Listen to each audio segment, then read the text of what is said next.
nós estamos começando mais um Evangelho Online e hoje nós vamos falar um pouquinho sobre o mal e o remédio. Essa orientação ela está dentro do capítulo 5, lá no finalzinho do capítulo 5 tem as instruções dos Espíritos e quem traz essa orientação para nós é ninguém menos que Santo Agostinho. E quando a gente vai fazer a leitura desse trecho, desse pedaço do Evangelho, a gente tem que prestar bastante atenção, ficar muito atento, né, à questão da orientação de Santo Agostinho, porque se a gente não prestar muita atenção, pode parecer que seja uma orientação ruim, né? Pode ser que a gente, ao terminar de fazer essa leitura, a gente olha e fala assim, meu Deus, né, mas é muito sofrimento, é muita dor, é muita coisa difícil. E a gente precisa, na verdade, fazer uma interpretação correta de tudo que Santo Agostinho está tentando trazer para nós, né? Ele começa a sua orientação com algumas perguntas, e aí uma das perguntas que ele faz para nós é se essa terra aqui, se esse lugar onde nós vivemos é um paraíso de delícias. Será que nós estamos aqui para esse paraíso de delícias, né? Para essas coisas todas que nós vemos no mundo aí fora, que chama tanta atenção da gente? Será que a gente veio aqui com esse objetivo, né, de aproveitar essa vida de uma forma deturpada, né, como a gente fala? Mas será que é para isso que nós estamos aqui, né? E ele traz uma explicaçãozinha, uma frase muito rápida, dizendo que o próprio Cristo, né, Jesus, quando disse para nós que nós viríamos para cá e que haveria choro e ranger de dentes nesse vale de sofrimentos, né, nessa terra onde é considerado um vale de sofrimentos. E muitas vezes nós não temos a interpretação correta disso, porque nós só entendemos que a presença de Deus está nas coisas boas da nossa vida, né? Nós só conseguimos enxergar a presença de Deus naqueles momentos que são os momentos de felicidade, naqueles momentos que são os momentos de cura, naqueles momentos que são os momentos de bênçãos, que nós consideramos milagres de Deus, né? E a gente só consegue enxergar Deus nesses momentos que são momentos bons. Mas nós precisamos ter uma interpretação diferente, como eu estou dizendo aqui. O que a gente precisa entender?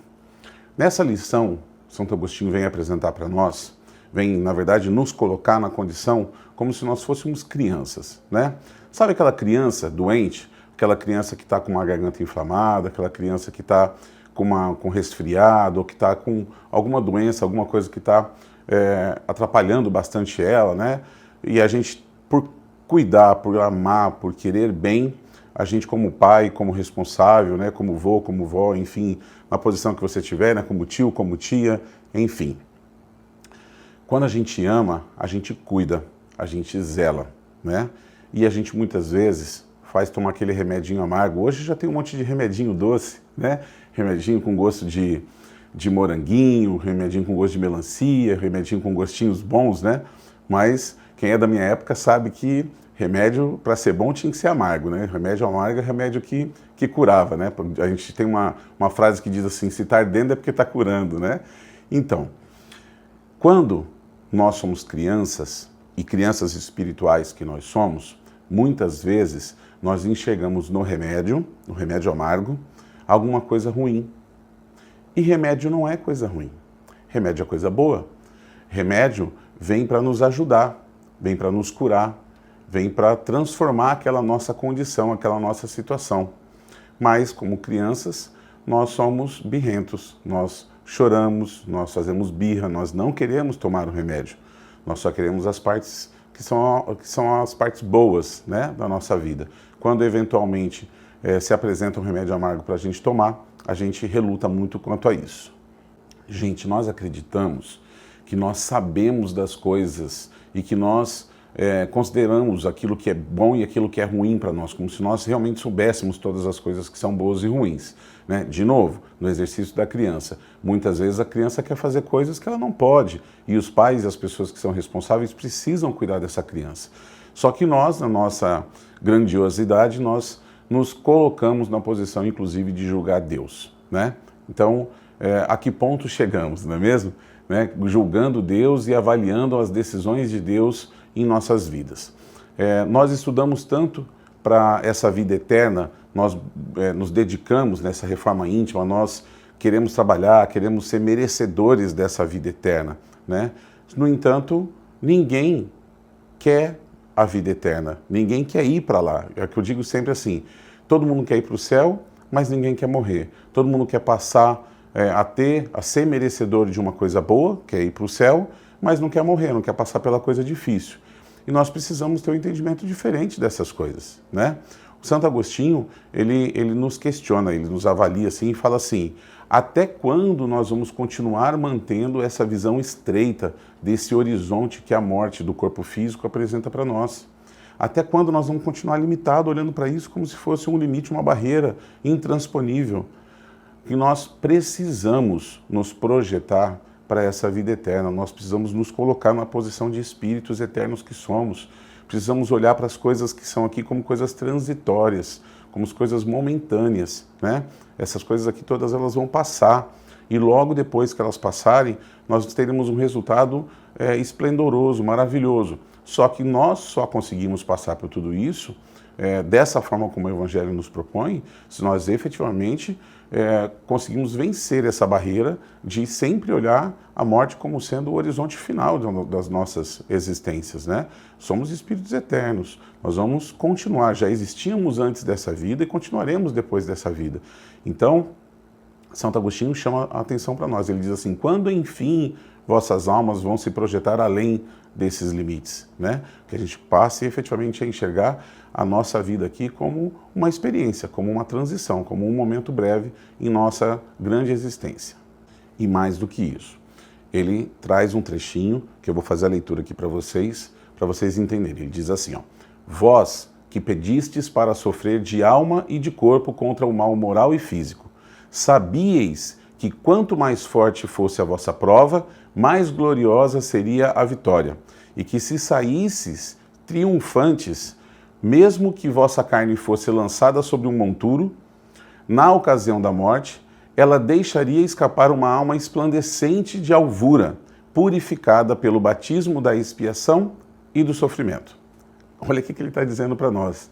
Está dizendo para nós que tudo aquilo que nós vivemos aqui, todas essas dificuldades, todo esse sofrimento, tudo isso que a gente passa por aqui, na verdade, isso é o processo de transformação, é a pedagogia divina, né? É o processo de transformação da nossa alma. E que através disso, através desses sofrimentos, através dessas dificuldades todas, isso tudo vai transformar o nosso espírito em um espírito puro, em um espírito límpido, em um espírito reluzente. Então, essas dificuldades todas, elas precisam ser suportadas, elas precisam ser encaradas de uma forma diferente. E como que nós podemos fazer? Qual é o remédio, né, para suportar esse mal? Qual é o remédio para a gente conseguir suportar todas essas coisas que nós vivemos aqui? O remédio, meus irmãos, é um só, é fé. Ele se chama fé. O Santo Agostinho vem dizer para nós, nesse texto, que a fé aponta sempre para um horizonte infinito, né? Que quando nós olhamos para esse horizonte infinito, quando nós olhamos para o além, quando nós nos comportamos como espíritos eternos que nós somos, nós precisamos sempre avaliar assim: nenhum mal resistirá. Não existe sofrimento, mal ou dor que resistirá à eternidade. Sabe por quê? Porque você já ouviu falar que Deus errou? Já ouviu falar alguma vez? Ah, eu fiquei sabendo que Deus errou, ele deve ter errado quando ele fez tal coisa, né?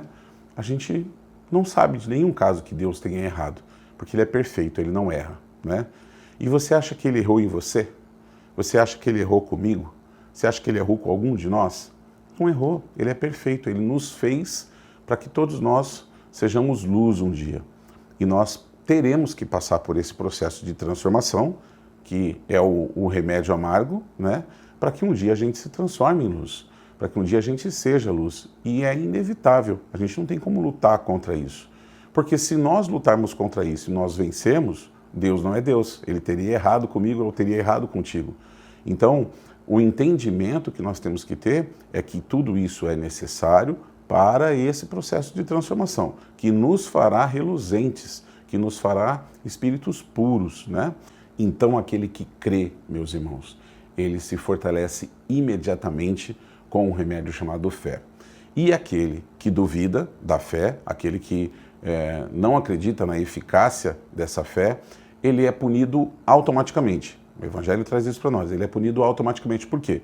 Porque na mesma hora esse indivíduo, essa pessoa, ela passa a sofrer de todas as angústias, ela passa a sofrer de todas as aflições possíveis, de todas as incertezas possíveis e principalmente da questão da injustiça, porque esse é o grande ponto, né? Ele vai começar a considerar a questão da injustiça naquilo que ele está vivendo. Muitas vezes, olhando para essa vida, não vai identificar o motivo daquele mal, daquele sofrimento, daquele remédio ruim, né? Daquele remédio amargo. E aí, considerando a injustiça, ele passa a desconsiderar Deus. Não existe nenhum lugar que Deus não esteja. Se ele está presente em todos os lugares, isso significa dizer que o bem, o amor e a justiça, que são características de Deus, também está presente em todos esses lugares. Inclusive naquela dor que você está sentindo. Inclusive nessa dor que eu estou sentindo, que você está sentindo, que todas as pessoas vivenciam esses momentos difíceis aqui. Deus está presente nesse lugar também. Para nós espíritas, o Evangelho nos explica isso e, sobretudo, no Livro dos Espíritos, nas questões de 629 a 646, tem um trecho lá que fala o bem e o mal, né?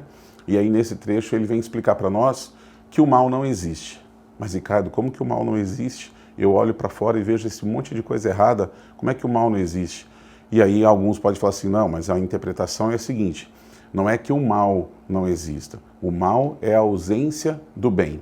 E o Evangelho e o Espiritismo, o Livro dos Espíritos, vai explicar para nós que não é a ausência do bem. Porque se o bem for ausente, se não existe o bem ali, naquilo que você está vivendo, Deus também não está ali. Se ele é onipresente, se ele é onisciente, né? Ele está presente em todas as coisas, ele também tem que estar presente naquilo que você está vivendo. Mas está doendo, Ricardo. Está doendo. O que eu estou vivendo é um momento muito difícil da minha vida. Tenha certeza absoluta, tenha essa fé, né? De que Deus está presente aí. O Espiritismo vai explicar para nós que o mal não existe. O que existe é a ignorância do bem. Eu não identifico o bem naquilo que eu estou vivendo. Que foi o exemplo da criança que nós demos.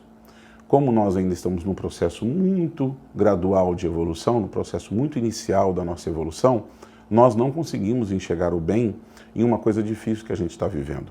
Mas essa dificuldade, esse sofrimento que nós estamos passando, isso que nós enxergamos como mal, na verdade é o remédio. É o remédio amargo que nós, infelizmente, temos que tomar. Fruto, né, reflexo de uma atitude errada que nós tivemos, de escolhas erradas que nós tivemos em nosso passado. E esse remédio amargo, ele tem que ser bem visto. Ele tem que ser visto como algo que nos trará para uma condição de saúde espiritual. Nós estaremos bem espiritualmente falando, mas para que para que a gente consiga chegar nessa condição de espírito iluminado, infelizmente, a gente tem que passar por esse momento de turbulência por aqui. Não é isso? Bom, era isso que eu queria falar com vocês hoje. Esse é o nosso Evangelho do dia de hoje. Quero agradecer mais uma vez a atenção de vocês, por vocês sempre estarem me recebendo aí. Queria pedir para vocês ajudarem no nosso canal, para você entrar lá no nosso canal, curtir nossos vídeos, né? Se inscrever no nosso canal. Se você não está inscrito ainda, entra lá no YouTube e coloca Canal Reforma Íntima, tá? Canal Reforma Íntima. Aí você se inscreve, depois você clica no sininho que vai aparecer lá, e aí todo final de semana, todo domingo, a gente solta uma nova interpretação do Evangelho, seguindo ele, né, do começo ao fim. A gente vai soltando essas novas mensagens para vocês, tá bom? Espero que tenha ajudado, espero que você tenha compreendido melhor o Evangelho de hoje. Eu agradeço mais uma vez a sua atenção e que Deus nos abençoe a todos.